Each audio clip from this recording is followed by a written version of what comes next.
Ndabasuhuje cyane mwese nizere ko mumeze neza aho muri hirya no hino ha mu Rwanda ndetse n'abari hanze y'u Rwanda mwese mukunda Hot 250 TV yacu yizewe mbifurije kugubwa neza. Nitwa Isabelle Dusengimana nongeye kwikaze cyane abantu bakunda ibijyanye n'ubuzima. Mu buzima tuganiramo byinshi bitandukanye tukibanda ku biribwa dukunda guteka cyangwa se ibiribwa bikunda kuribwa, hanyuma tukareba n'uburwayi n'uburyo umuntu yabwirinda cyangwa se icyo umuntu yakora mu gihe yahuye n'ubwo burwayi. Uyu munsi rero twabahitiyemo ko twaganira kuri kayote. Kayote mu ndimi z'amahanga cyangwa se ibishayoti niko mu kinyarwanda babyita. Ni ubwoko bw'imboga. Ni ubwoko bw'imboga zera ku cyatsi kirandaranda, ahanini ukunze kubona hari ababihinga ku rugo, kabona nyine biri ku rugo byagiye bizamuka cyangwa se bifite umurima wabyo nk'uko wahinga uruyuzi. Nabyo rero biba birandaranda hanyuma bikera rwa ruboga ariko ruto, mu kurukata cyangwa se mu kururya wumva ko rurimo amazi ahagije. Yego, urwo ruboga rero rukoreshwa cyane mu bihugu nka Indonesia, ariko ubundi rukomoka ahitwa Siam muri Thailand, ni ku mugabane wa Asia. Ndetse na hano mu Rwanda iwacu rwose ni imboga ziboneka cyane, ibishayoti, kayoti mu bice cyane cyane by'ibyaro, ariko no mu mujyi mu masoko atandukanye ushobora kubihasanga. Bamwe usanga rwose babigura ku bwinshi babirwanira kubera ko bamenye akamaro kabyo, kubera ko bamenye ko hari abantu bigenewe cyane cyane. Nabyo tugiye kurebera rero hamwe muri iri somo rya none. Urikurikira urirangize urebe niba nawe utari muri abo bantu bagomba kurya kayote cyane. Hari ubushakashatsi bwinshi bwagiye bakora cyangwa se bukorwa kuri kayote, bugaragaza ko zifitemo intungamubiri nyinshi zikenerwa n'umubiri wacu. Ndetse hari n'ubushakashatsi nasomyeho bwakozwe na University of Florida ariko y'amajyaruguru muri USA, bugaragaza ko kayote zifitemo amavitamine menshi kandi afitiye umubiri wacu akamaro. Ikindi kandi burya kayote ikungahaye ku byo twita fibre ndetse n'imyunyungugu itandukanye. Reka noneho tubanze turebere hamwe ubundi muri kayote, mu gishayote dusangamo izihe ntungamubiri. Icya mbere n'urya ibishayoti harimo vitamine nka folate, niacin ndetse na thiamine, hakabamo vitamine A, vitamine C, vitamine E, vitamine K, hakabamo proteine na za fibre. Harimo kandi imyunyungugu itandukanye twavuga nka calcium, fer, magnesium, sodium, potassium, habamo phosphore, habamo zinc, habamo manganese ndetse na selenium. Iyi ni imyunyungugu y'ingenzi cyane iyo umubiri wacu wayibuze n'andi twibasirwa n'uburwayi butandukanye. Dore rero noneho ibintu byiza bitangaje utaruzi kuri kayote ndetse n'abantu baba bagomba kubirya cyane, nk'uko tubikesha urubuga rwandika ku buzima ari rwo Health Benefits. Mu nkuru bahaye titre cyangwa se umutwe ugira uti Scientific Health Benefits of Kayote. Ngibi byo rero igishayoti gifasha umubiri wacu. Icya mbere, abantu babyemerewe cyangwa se baba bagomba kubirya cyane, abantu bifuza gutakaza ibiro. Kayote kimwe n'ubundi bwoko bw'ibihaza ntibigira kalori cyangwa se ibyo batwakwita ibivumbikisho, ntibigira urugimbu ndetse n'ibinure.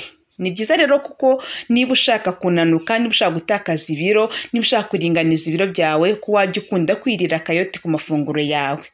Abo ni abambere. Abakabiri noneho abagore batwite, ibafasha kubyara abana badafite ubumuga, kuko kayote igira vitamine bita folate. Iyi rero ni vitamine ifasha kwirema k'uturemangingo tw'urusoro mu nda ku bagore batwite, bityo rero bigatuma umwana avuka ameze neza nta kibazo afite, nta bumuga afite. Ikindi kandi nababwira ko umugore utwite akenera nibura 23% by'iriya folate, ari nayo iboneka cyane muri kayote. Uwo ni uwa kabiri, umugore utwite wifuza gutakaza ibiro. Hanyuma icya gatatu, abantu bashaka kugabanya noneho rwa rugimbu mu mitsi y'amaraso, urugimbu cyangwa se cholesterol mbi. Bavuga cholesterol mbi igihe rwa rugimbu rugenda rukajya mu mitsi rukayifunga ntibe yagutse, nyine ugasanga amaraso ntabwo atembera neza, urumva ko ari urugimbu rubi. Kayote rero ntabwo igira amavuta. Ku bantu rero bafite urugimbu rwinshi ndetse n'abashaka kwirinda urugimbu rwinshi, ni byiza cyane gukoresha kayote. Abakane rero ari n'umumaro wa 4, ifasha kurinda kanseri zitandukanye mu mubiri. Kayote igira ibyo bita apigenine, bifasha gusohora imyanda cyangwa se free radicals itera kanseri mu mubiri. Niyo ya myanda ishobora gutera kanseri mu mubiri yasohotse, urumva ko rero dufite umubiri mwiza, dufite ubuzima bwiza, kanseri zitandukanye turazirinze. Ikinono icya 5 ni isoko y'imbaraga. Ku muntu wifuza kugira imbaraga, kayote burya igira potassium, igira n'uruhare rukomeye mu gutuma umubiri ugira ingufu. Muri miligarama 100 za kayote dusangamo miligarama 125 za potassium. Urumva ko potassium zirimo ari nyinshi. Ikinono nuko kayote irinda gusaza vuba. Kayote ni imboga nziza zigira ibyo bita flavonoids, zifasha umubiri guhangana n'ibintu bishobora kuza kuwangiza, bityo bigatuma umuntu adasaza vuba ndetse no kurwaragurika. Aba 7 rero, abantu bafite ikibazo cy'utubuye two mu mpyiko. Kayote cyane cyane y'amababi yayo nayo burya ntajugunwa, kuko no mu bihugu byo hanze usanga ari amababi bayateka nk'imboga. Akoreshwa mu kuvura utubuye two mu mpyiko. Byagaragajwe n'ubushakashatsi bwakorewe muri university yo muri Amerika bita ya university yo muri Florida y'Amajyaruguru. Amababi kandi ya kayote afasha mu kugabanya umuvuduko w'amaraso. Ikino niho ku bantu bagira impatwe constipation.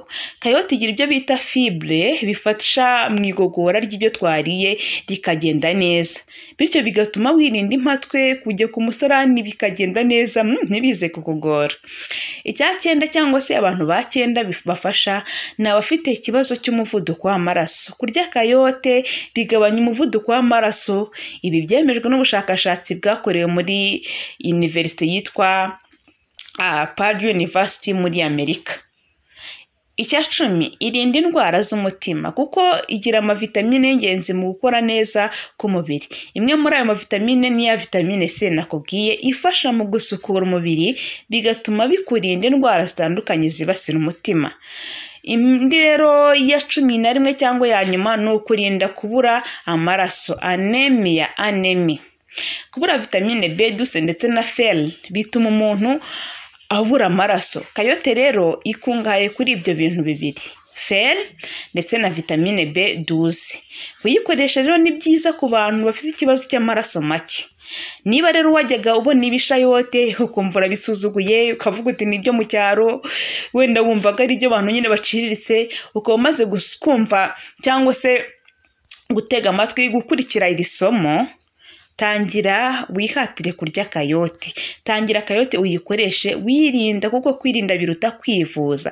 Ikindi kandi nabwira nuko kuyirya ushobora kuyikoramo potage. Ibishayote ushobora kubigereka ku bishyimbo, ibishayote ushobora kubiteguramo isosi, ibishayote ushobora kubikaranga bufiriti, ibishayote ndavuga nyine mu tuvuta duke ukabikaranga ugashyiramo akunyu n'utunyanya gutyo, ntushyiremo amazi kuko byigirira amazi. Nkuko warya ibihaza nyine ibishayote ushobora kubirya gutyo. Mbone no kubashimira rero mbabwira nti mugire umunsi mwiza, mugire ubuzima bwiza kandi murinda banyu, murya amafunguro akungahaye ku ntungamubiri zitandukanye, kandi noneho muvuga muti dukunda ibiganiro byanyu. Abatarakanda subscribe ariko mukaba mukunda video, mwibuke gukanda kuri subscribe. Abakora share namwe ndabashimira cyane. Dusubire mu isomo ry'ubutaha. Nge nitwa Isabelle Dusengimana. Imana ibarinde.